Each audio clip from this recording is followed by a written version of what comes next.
jam gena waali fini wiyete men ñande jaslare 17 bawti ujune ɗiɗi e nogas joyi ina hawre nogas joyi dew hot dayru ñere temen nayyi capannayyi jeeɗiɗi fergo lewru colte lewru ñalɗi ñalɓe ñalaɗe lewru colte ɗiɗi ɓuru ndu koƴda duƴƴi gardanal e aduna colte lewru kodda waasi jinnaɓe tato moƴƴere geno Jakaria Ifra e Hamidou lewru colte lewru ñalɗi ñalɓe ñalaɗe colte ko mandi tirdu ustare ceerno mum lewru colte ñalɗi ni ɓeydi tolnayi ɓitte mum lewru tolte ñalbiti cuutungu ɗittat ɓitte mum lewru colte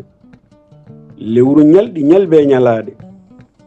teskindu ñalɗiɗi ñalbini e gurdam kodda lewru ɗiɗi ɓurungu cuutungu duuɓi ɗiɗi to leyɗele ɗe alkule tati février ndu ñalɗi ñalɓe ñalaɗe hufndu alkulal a e mimuji tati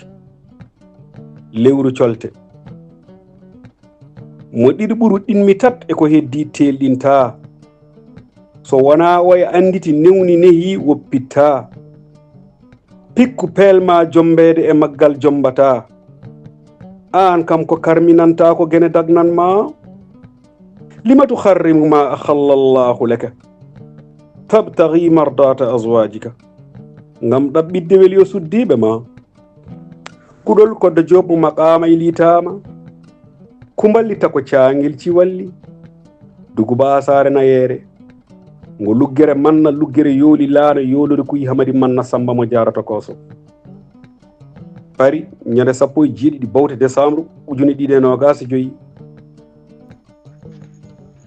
ko suudu dañi fof albarka damal